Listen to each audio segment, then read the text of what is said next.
Honorable Mr. Zafar Mahmood, Senior Vice President, Lahore Chamber of Commerce and Industries, Director, CEPD, Dr. Khurram Shehzad, Head School of Economics and Finance, Dr. Tayyib, Mr. Imran Haider, Associate Director, Directorate of Advancement, Mr. Waqas Ahmed, Assistant Director, CEPD, worthy honorable guests, Secretary, Information, Minhajul Quran International, Mr. Nurullah Siddiqui, Deans, Professors, faculty members, and honorable participants and audience of this seminar. This is by the grace of Allah Almighty that we all have gathered here to discuss an important topic in this seminar, which is titled and named a pre-budget seminar. I believe the whole nation is looking forward towards receiving some good news in upcoming budget for the country.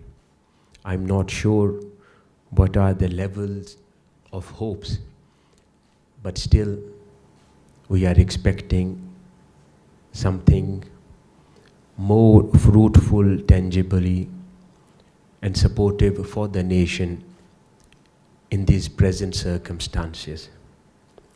Everyone is discussing what kind of budget Pakistan should have for this year and what value this budget can provide to the nation and bring the nation out from this present financial crunch and crisis. So at that time, organizing this seminar, calling it a pre-budget seminar, I would like to congratulate Center of Economic Planning and Development at Minhaj University, Lahore, for organizing such a beautiful seminar. And I would like to congratulate all the organizers, including Director of CEPD, Dr. Khurram Shehzad, for taking this initiative like previous years. And I would also like to thank our worthy guests, especially Senior Vice President Mr. Zafar Mahmood of Lahore Chamber of Commerce and Industries, for taking the time out and joining us for this seminar. I believe his valuable ideas, thoughts, and insight would be beneficial for the students as well as for all the participants of this seminar. For today's session, I have selected the area to speak on, which is a sludge in Pakistan's economy. So I would like to analyze that, and then in the end would like to propose some recommendations and suggestions for upcoming budget. So the policy makers could look into it. If anything is beneficial or supportive, they feel appropriate, so they can incorporate or at least think about those areas which we all are thinking about. Dear audience, the sludge economy basically refers to bureaucratic inefficiencies, administrative hurdles, and systematic obstacles that impede business operations and economic growth. For example, excessive paperwork to acquire permission to start any kind of business in the country, corruption, which is involved prior to starting any business, regulatory complexities and procedural delays. So this is the definition of sludge in any economy, which economists they look into. Whereas reducing the cost of doing business while fostering a conducive business environment that involves streamlining regulatory processes and eliminating bureaucratic hurdles, these are critical steps towards achieving this goal, the goal of growth of economy. Simplifying procedures for business registrations, obtaining permits, and complying regulations can significantly lower the administrative burden on business, reducing both the time and cost associated with regulatory compliance. Moreover, ensuring transparency and accountability in regulatory agencies can build trust among investors and create a level playing field for businesses, fostering a more conducive environment for entrepreneurship and investment in any country. Inadequate infrastructure not only increases the transportation and logistic cost, but also hamper productivity and competitiveness in any business environment. Therefore, prioritizing investment in infrastructure projects such as road networks, ports, energy facilities, and digital infrastructure can enhance efficiency, lower transaction costs, and improve connectivity, ultimately boosts business operations and stimulates the economic growth of any country. Energy shortages and improving the reliability of electricity supply can further lower the production cost for business, enhancing their competitiveness in both domestic and international markets. Governments can promote economic growth by creating a conducive business environment through reducing regulations, providing tax incentives, and protecting property rights. Furthermore, try to arrange offices on the same side to make people do their business easily. In 2019, Doing Business report, that is an international report, it ranked Pakistan or number 136 out of 190 countries in starting a business, registering property, dealing with construction permits, paying taxes, getting electricity. Factors such as bureaucratic hurdles, regulatory complexities, and infrastructural deficiencies may have contributed to current ranking of Pakistan in Doing Business report worldwide. Whereas India was ranked 63 in that report in total of 190 countries in 2020 for reforms such as introduction of GST, an initiative to ease business registration processes. In 2020, Malaysia was ranked 12th in EODB because of their robust business environment characterized by efficient regulatory processes, strong infrastructure, investor-friendly policies. Similarly, Sri Lanka was ranked 99th. Even all these countries were better off ranked in that list in 2020 because of the progress in business registration and access to credit. However, the challenges Sri Lanka is facing at the moment, which are political instability and regulatory inefficiencies, may impede the further improvement in that list. Delving into Pakistan's governmental efforts in tax reforms and ease of doing business reveals a mixed landscape. In the past decade, the governments have prioritized tax reforms to enhance revenue collection and address fiscal deficits.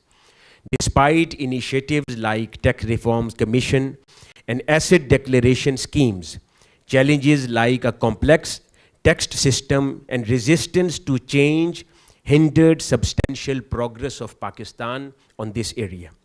Similarly, in easing business procedures, measures such as establishing a special economic zones and digitizing processes were undertaken, but with modest advancements. The current government, emphasizing reforms to attract investment and stimulate growth in Pakistan, introduced online business registrations and streamlined regulations. Despite progress, bureaucratic hurdles, corruption, and infrastructural deficiencies persist, necessitating sustained commitment and effective implementation for substantial improvement in Pakistan. In Pakistan, tax reforms business environment that is also under a severe threat. External factors like IMF programs have also influenced, necessitating austerity measures and structural adjustments. If we look at another local report which was produced by PIDE, called PIDE Development Report, that further provides us more information on this subject area. It suggests the cost of sludge in different sectors with time, duration, and steps involved. For example, if someone wants to obtain permission for high-rise building from Islamabad, they will need 4 years time duration and a total of 104 steps involved in this process. In another case, if someone wants to open a pharmacy, there is a 2 years time period and 114 steps involved. That involves 2.34% of GDP for business. If we look similar examples, so we know that's coming back to the same example of obtaining permission for a high-rise building from CDA Islamabad. I said it requires 4 years to initiate that business and seek approvals from the government, and the opportunity cost, which includes the opportunity cost included and involved, that is around 77% of project value. By opportunity cost, I mean that if that person would have done something else instead of waiting for 4 years, with all that money in his hand, he would have invested that amount in some other sector, maybe in some other business, and would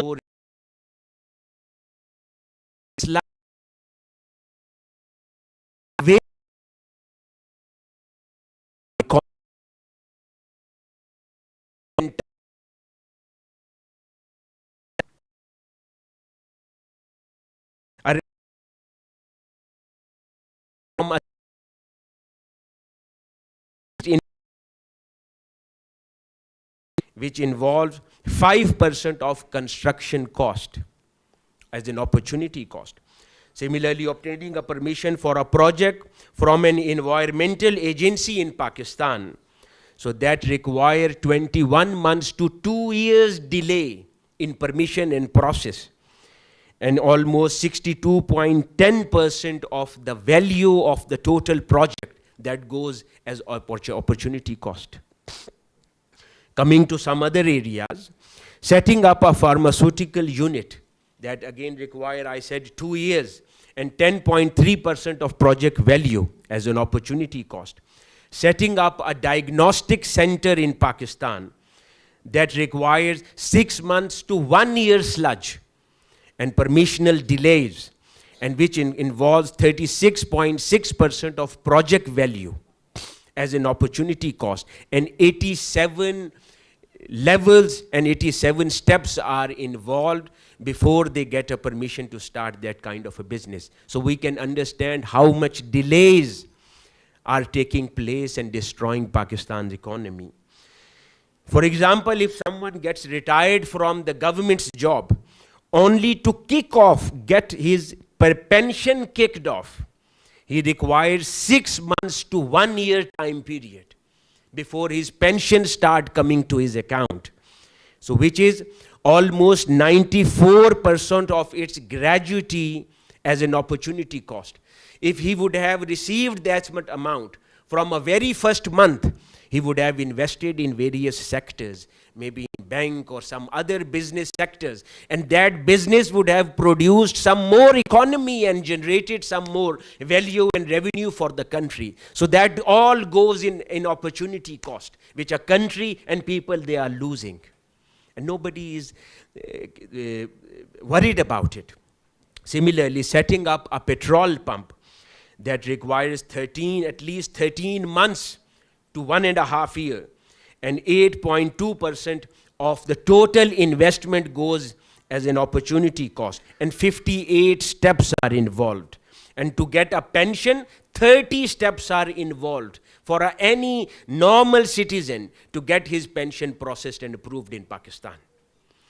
Talking about establishing a restaurant business, that involves around 6 months to 1 year procedures before he get a permission to start his restaurant, and around 31 steps are involved to get that permission from the government. Starting a hotel business, around 1.5 year permissions are required, and 75 steps are included.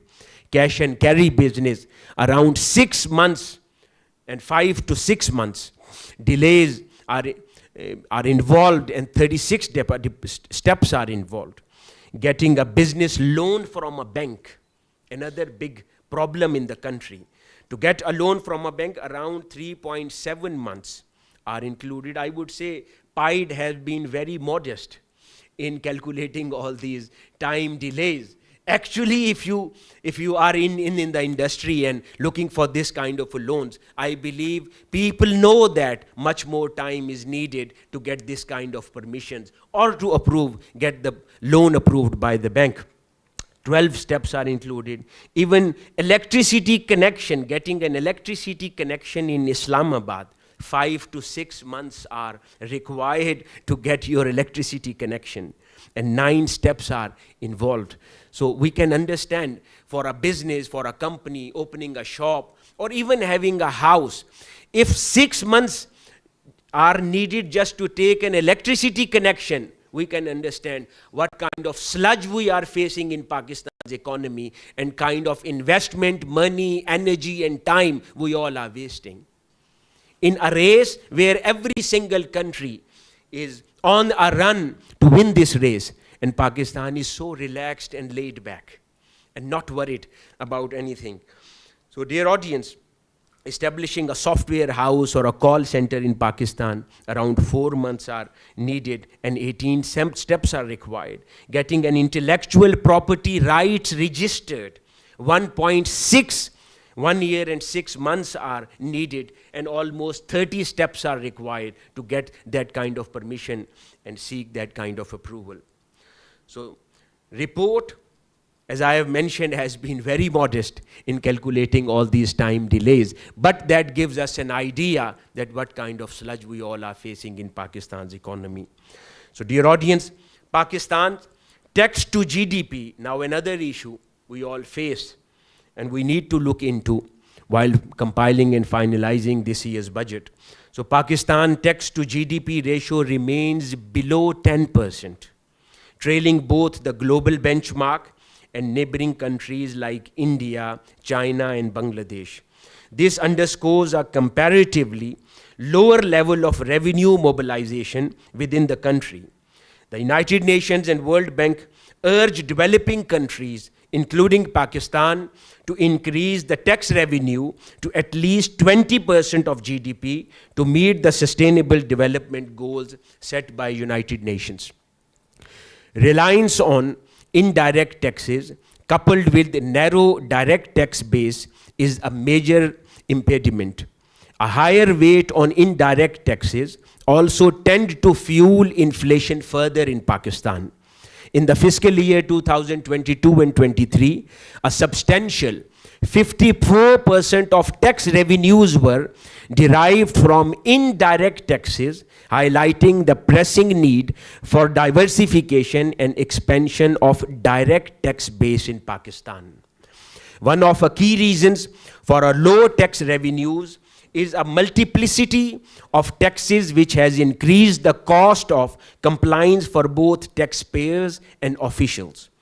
Pakistan stood at 161st number out of 190 countries in terms of relative easiness in paying taxes, whereas India was ranked at 115th number, China was ranked on 105th number, Bangladesh was ranked on 151st number, Cambodia was ranked on 138th, Ethiopia was ranked on 132, even Vietnam was ranked on 109th number, whereas Pakistan was ranked on 161.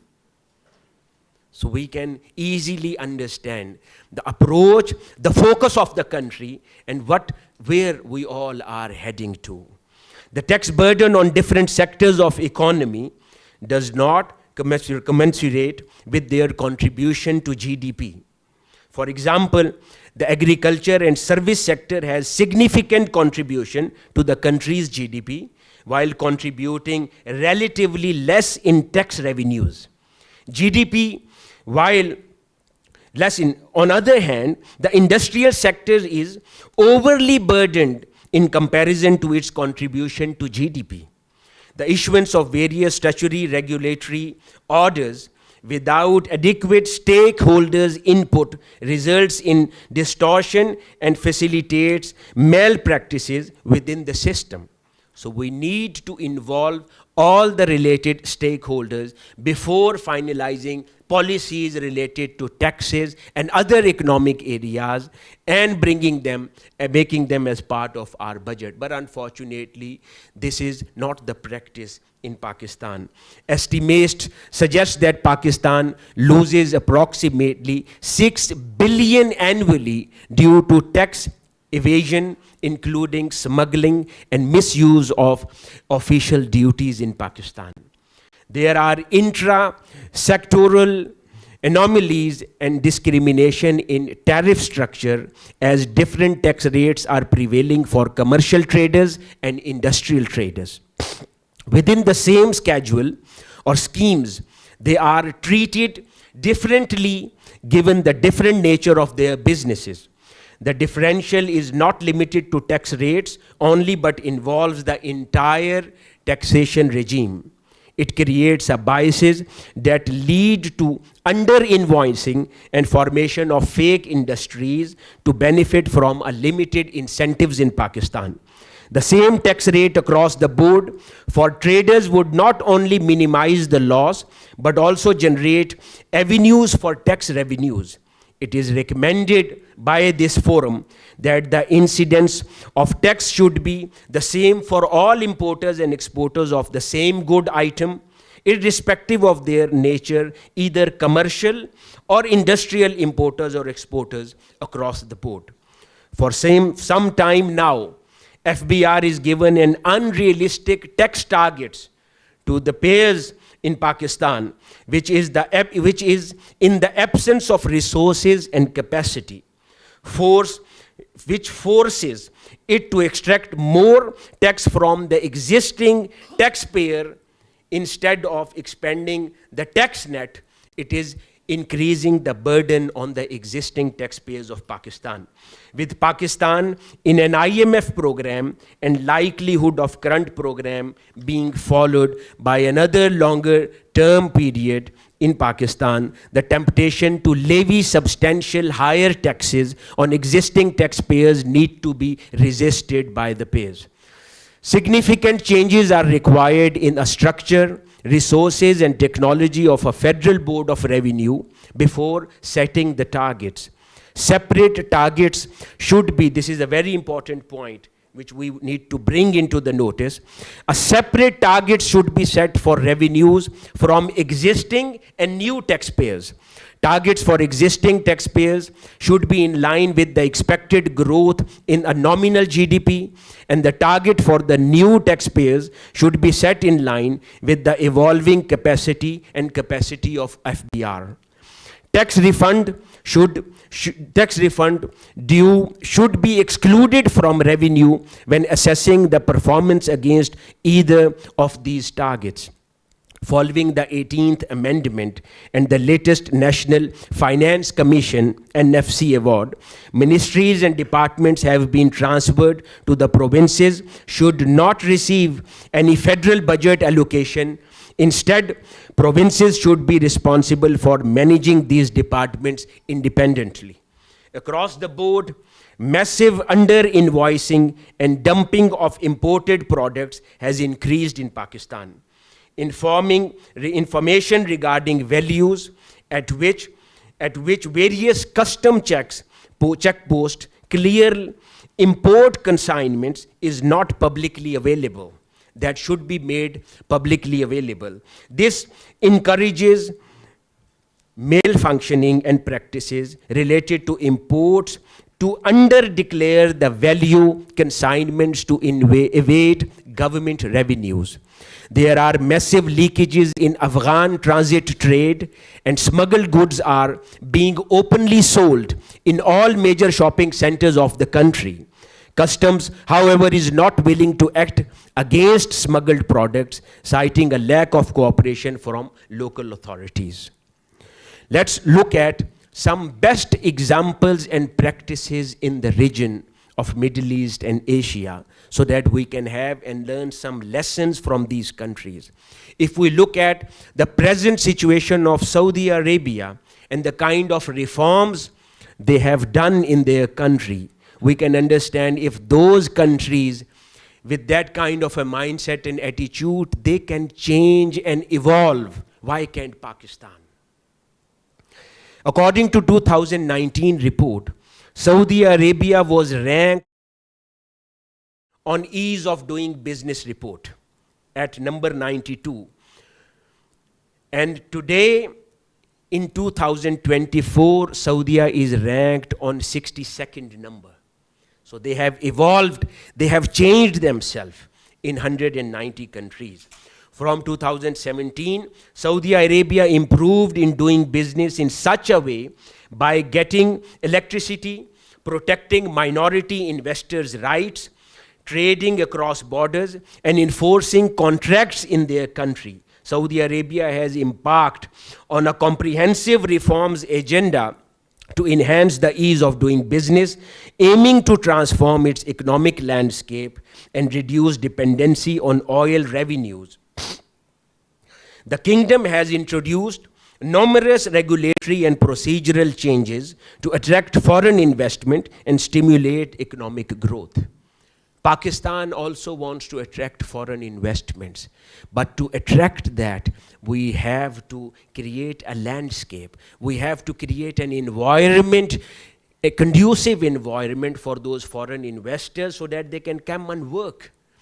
It is not something we wish and suddenly overnight something happens. So countries like Saudi Arabia, if they were willing to attract the foreign investment, they created an environment in their country to create that kind of investment, and today they have received a bunch of that.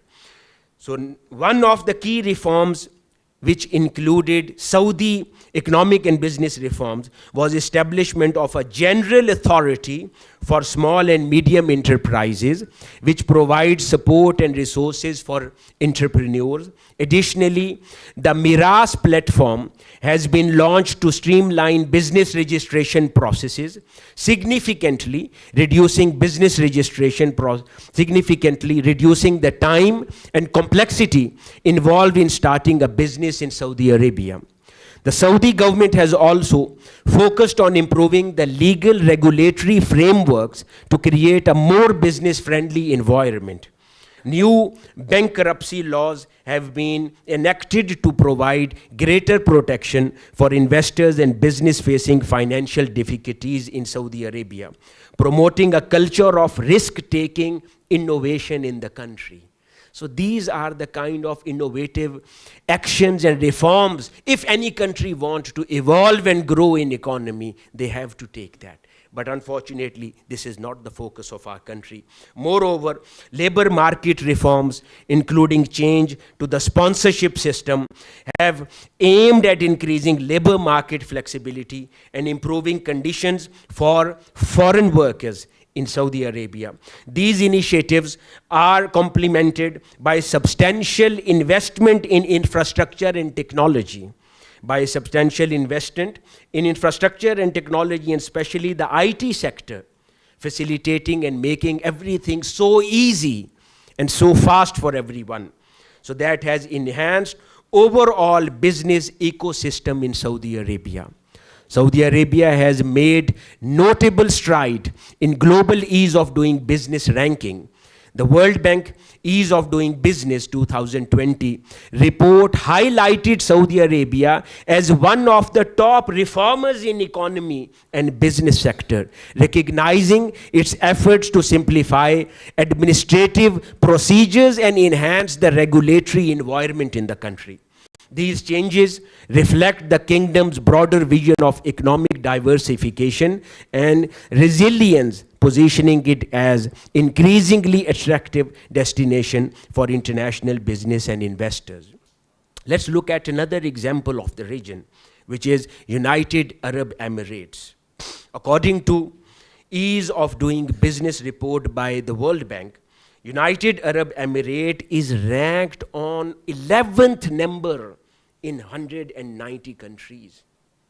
We try to copy so many things from these countries. Why can't we copy and follow these good practices of business and economic policies for our country, for our businessmen, for our investor in the country?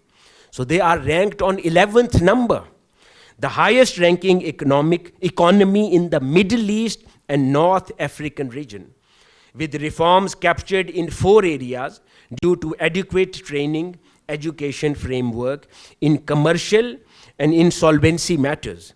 The United Arab Emirates has transitioned from its old model of ease of doing business, which was characterized by significant regulatory barriers and reliance on local sponsorship, to a new and more open investor-friendly models. Let's coming back to Pakistan. I understand there are so many limitations. Maybe Pakistan is going through a economic crisis in many other areas, but taking such initiatives, establishing apps, digital platforms, making the processes so easy to register new businesses, invite the investors, making things easy for them, reducing the corruption from the processes, and so many things. These steps do not involve financial wealth in the country. So these just involves a willingness to implement the policies and execute the policies in the country for the people, for the sake of economy, and for the growth of the country. Historically, let's coming back to UAE. Historically, foreign companies were required to have a local Emirati partner with a holding of 51% stake in the business, a rule that deterred many international investors from seeking full control over their operations. The old model also involved lengthy and complex procedures for business registration and licensing, creating hurdles for new markets. While the UAE's strategic location and robust infrastructure were attractive, these regulatory challenges often overshadowed the advantages, limiting the inflow of foreign direct investment in UAE. The United Arab Emirates had implemented a series of comprehensive reforms aimed at enhancing the ease of doing business, solidifying its status as global business hub. UAE is marked by a significant regulatory reforms aimed at eliminating these barriers. The government has focused on regulatory improvements and creating a conducive environment for both local and international businesses.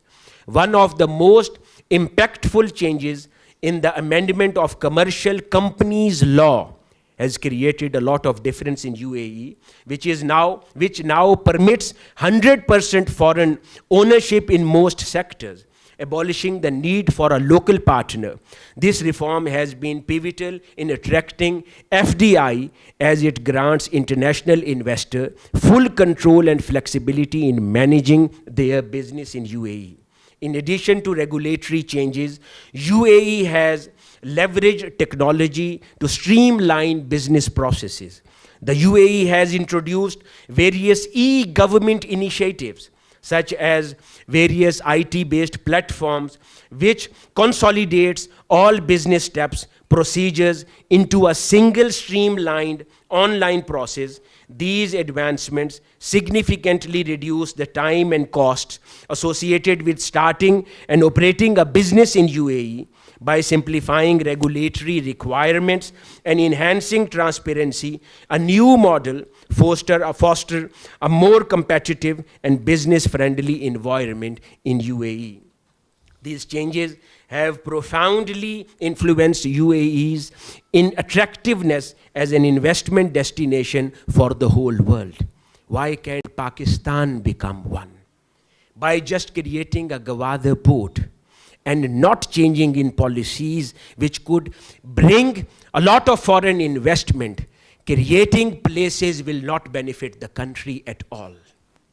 We have to change our policies. We have to change our attitude. We have to change our behavior towards economy, towards business in the country. Now I would like to propose some suggestions and recommendations for an upcoming budget. So those recommendations include: budget 2024 should prioritize the streamlining of taxation procedures and reduction of tax complexities. Simplifying the tax regime must be primary objective, achieved by minimizing ad hoc concessions and exemptions through statutory regulatory orders, as well as decreasing the number of tax payments and implementing automation in tax administration. Engaging stakeholders in consultation is imperative for effectively implementing these changes in tax structure. It is recommended to achieve a fair distribution of taxes across sectors, aiming to boost revenue collections from those currently undertaxed and relieving the burden on other sectors, bringing the retail sector, real estate sector, and services into the tax net in essential. Shifting towards a more direct taxation system will promote fairness and progressivity in the tax structure. Subsidies to non-productive sectors should be phased out gradually with a predetermined timeline. Direct transfers should replace fuel subsidies to ensure direct targeted support. The minimum turnover tax rate should burdens businesses disproportionately, should be repealed to alleviate the tax burden and promote the sustainability of operations. The Federal Board of Revenue should enhance its capacity to evaluate the profits directly, moving away from reliance on measures like minimum turnover tax, which serves as temporary fixes. To address the misuse of tax exemptions and restore fairness in the import sector, it is recommended to remove discriminatory exemptions such as tax exemptions granted to ex-FATA PATA regions. The anomalies in duty structure should be removed by extending PCT headings from 8 to 12 digits and curbing discretionary power of authorities. This will align Pakistan with international practices. To mitigate challenges and foster growth across industrial sector, it is proposed to elevate the GST exemption limit from rupees 10 million to rupees 30 million. A higher exemption threshold would incentivize the smaller enterprises to formalize their operations, thereby integrating more business into the formal economy and enhancing the regulatory compliance. There is a need to easily access the procedures of open new business and housing schemes. It is observed that the tax regime is highly complicated and primarily revolves around meeting tax to GDP targets, often sidelining fundamental principles like fairness, certainly efficiency, and convenience. The revenues are primarily driven through indirect taxes and an expanding with narrow. Repeated tax breaks, amnesties, and subsidies are counterproductive in revenue collection, but also more importantly in achieving economic efficiency in any country. Increased protectionist policies through high tariffs, regulatory duties, and ban distort local market. Reduced openness of economy is anti-growth and eliminate competition essential for developing local industries in the country. Pakistan has the second highest level of tariff cascading in world at 30%, which imposes a heavy burden on the domestic economy and implicit tax on export. The benefits from such cascading have not borne fruit in Pakistan so far. The government must increase its reliance on direct taxes. Additionally, politically motivated expenditures such as untargeted subsidies and discriminatory tax concessions should be avoided and prioritize development outlays. At last but not least, if Pakistan wants growth, if Pakistan wants to flourish, if Pakistan wants to see a new daylight, so Pakistan needs to shift from protection-centric approach to economic-centric approach. If the country wants to run in the race of economic growth of present world, if we cannot change our policies, we cannot attract the foreign investment. What to talk about foreign investment? We cannot even motivate our local businessmen and investor to invest in the country. Investment will keep on going out of the country to the places like Saudi Arabia and UAE if the country and the government fail to bring economic and tax reforms in the country. Thank you very much.